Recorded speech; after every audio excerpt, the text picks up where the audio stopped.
उसके बारे में जरा आपको बता दें कि नशेड़ी ड्राइवर को चाबी देने वाला, उस पर कार्रवाई होगी। क्या डंपर चलाने से पहले किसी से विवाद हुआ था? लोगों को कुचलने वाला ड्राइवर, आरोपी पर गैर इरादतन हत्या का केस दर्ज है। दोष साबित होने पर 10 साल की सजा हो सकती है। इस वक्त की बड़ी खबर, और इसलिए हम बार बार पूछ रहे हैं एक सवाल कि नशे में ड्राइवर था तो चाबी वहां पर क्यों दी गई? नशेड़ी ड्राइवर को चाबी देने वाले पर कार्रवाई होनी चाहिए। क्या डंपर चलाने से पहले किसी से विवाद हुआ था? विवाद की वजह से ड्राइवर गुस्से में था? ओवर स्पीड डंपर को समय रहते क्यों नहीं रोका गया? ट्रैफिक पुलिस क्या कर रही थी? कुछ महत्वपूर्ण सवाल और ज्वलंत सवाल जो एनडीटीवी पर हम पूछ रहे हैं। हादसे के बाद क्यों टूटती है नींद? ओवर स्पीडिंग की रेगुलर चेकिंग क्यों नहीं होती है? ड्रंक एंड ड्राइव पर सख्त एक्शन कब होगा? तो जयपुर से एक बड़ी खबर के बारे में हम बात कर रहे हैं, जहां पर लोगों को कुचलने वाला ड्राइवर गिरफ्तार हुआ है। आरोपी पर गैर इरादतन हत्या का केस दर्ज हुआ है। दोष साबित होने पर 10 साल तक की सजा हो सकती है। आरोपी ने शराब पीकर लोगों पर जो है गाड़ी चढ़ा दी। गाड़ी से कुचले जाने से 14 लोगों की मौत हो गई। लेकिन सवाल ये कि नशे में अगर ड्राइवर था तो चाबी क्यों दी गई साहब? नशेड़ी ड्राइवर को चाबी देने वाले पर कार्रवाई होनी चाहिए। क्या डंपर चलाने से पहले किसी से विवाद हुआ था? विवाद की वजह से क्या ड्राइवर गुस्से में था, आक्रोश में था, इसलिए उसने ऐसा किया? ओवर स्पीड डंपर को समय रहते क्यों नहीं रोका गया? ट्रैफिक पुलिस क्या कर रही थी? और हादसे के बाद नींद, आखिर हर बार ऐसा क्यों होता है कि नींद हादसे के बाद ही टूटती? तो लोगों को कुचलने वाला ड्राइवर गिरफ्तार हो चुका है। आरोपी पर गैर इरादतन हत्या का केस दर्ज है। दोष साबित होने पर 10 साल तक की सजा होगी। और आरोपी ने शराब पीकर लोगों पर गाड़ी चढ़ाई है। इसकी हम आपको तस्वीर दिखा दें। जयपुर में 14 लोगों को, अब चलिए जरा आपको ग्राफिक्स के जरिए हम पूरी खबर बता दें, और ग्राफिक्स के जरिए उन मुद्दों पर भी बात कर लें, कुछ ज्वलंत सवाल पर भी बात कर लें। आरोपी ड्राइवर का नाम कल्याण सिंह है। आरोपी जयपुर ग्रामीण के शाहपुरा के भभुआ गांव का रहने वाला है। अलंकार कंस्ट्रक्शन की डंपर को चलाने का काम करता है। आरोपी चालक अपने गांव से निकलता तो शराब पीने के बाद अलंकार के ऑफिस ये पहुंचा, और अलंकार के ऑफिस पहुंचकर मोटरसाइकिल खड़ी कर दी। ठीक है, जरा आप समझ जाइए। और डंपर लेकर काम के लिए रवाना भी हो गया। अब उसके बाद दोस्तों, गाड़ी चलाने से पहले एक बार फिर बड़ाना में देसी शराब इसने पी। आरोपी ने सबसे पहले एक ईओएन कार को टक्कर मारी। जरा ये समझ लीजिए। उसके बाद ईओएन कार के चालक और आरोपी ड्राइवर से बहस हो गई इस बात पे। उसके बाद बहस के बाद आरोपी तेज रफ्तार से निकल गया। एक बड़ा खुलासा हम यहां पर कर रहे हैं। ट्रैफिक सिग्नल पर कार चालक ने आरोपी डंपर चालक को मारने की धमकी भी दी, और आरोपी धमकी से घबराकर रॉन्ग साइड पर गाड़ी लेकर चला गया। रॉन्ग साइड में चलने के बाद चालक वापस सही साइड में आ गया। 400 मीटर में लगभग 27 वाहनों को कुचल दिया इसने। 27 वाहन को इसने कुचल दिया आरोप। ये तस्वीर जरा हम आपको दिखा रहे हैं कि कैसे इसने 27 वाहनों को कुचला। ये देखिए, एक के बाद एक, एक के बाद एक, एक के बाद एक, ये रुका नहीं। तो कुछ ज्वलंत मुद्दे हैं, सवाल हैं जो हम पूछ रहे हैं। हर एक एंगल से सीसीटीवी फुटेज के हम आपको एनडीटीवी राजस्थान पर दिखा रहे हैं। ट्रैफिक पुलिस यहां कर क्या रही थी? ड्राइवर को चाबी देने वाले पर कार्रवाई होनी भी चाहिए। क्यों नहीं होनी भी चाहिए।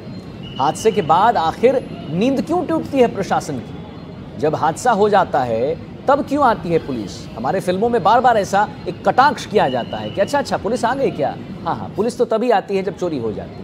लेकिन सचमुच ऐसा है कि पुलिस तभी आती है जब हादसा हो जाता है। आखिर ऐसा क्यों है कि हादसे होने के बाद ही, हादसा होने के बाद पुलिस प्रशासन के जो एंटीना है, जो एक्शन मोड है, उसमें वो आती है? बहरहाल आपको तस्वीर हम दिखा रहे हैं 3 डिफरेंट एंगल से सीसीटीवी फुटेज की।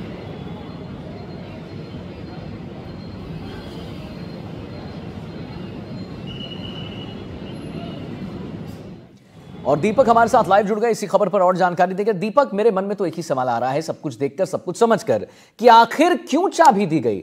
साहब, अगर कोई नशे में है तो उसे चाबी देने पर कार्रवाई होनी चाहिए, है ना? बिल्कुल, आपने ठीक कहा। जो अलंकार जो कंस्ट्रक्शन है, जिसके यहाँ पर ये काम करता था, और ये दरअसल इसका भामबुआ इसका गांव है, जो कि जयपुर में विराटनगर जयपुर ग्रामीण में आता है। वहाँ से ये मोटरसाइकिल से यहाँ पर आता है। उसके बाद ये वहाँ पर अपनी मोटरसाइकिल खड़ी करता है और उसके बाद वो जो मैनेजर है वो इसको डंपर की चाबी देता है और इसको टास्क देता है कि वहाँ पर जो है वो जो रोड़ी और जो बजरी का काम होता है उसको आप इसको ड्रॉप आउट करके आ जाइए। तो उसके बाद ये चंदवाजी में मोटरसाइकिल से इसके रास्ते में चंदवाजी पड़ता है, तो चंदवाजी में ये देसी जो शराब है उसका सेवन करता है ओवरलोड। फिर उसके बाद ये बडारना पहुंचता है, अलंकार कंस्ट्रक्शन का जो ऑफिस है वहाँ पर। फिर यहाँ पर भी ये डंपर लेता है और उसके बाद ये फिर से शराब का सेवन करता है, देसी शराब फिर से पीता है। यानी कि इसने महज 1 घंटे में 2 बार इसने शराब पी ली। फिर उसके बाद ये अपने टास्क पर निकलता है, जो डंपर को खाली कराने का काम होता है।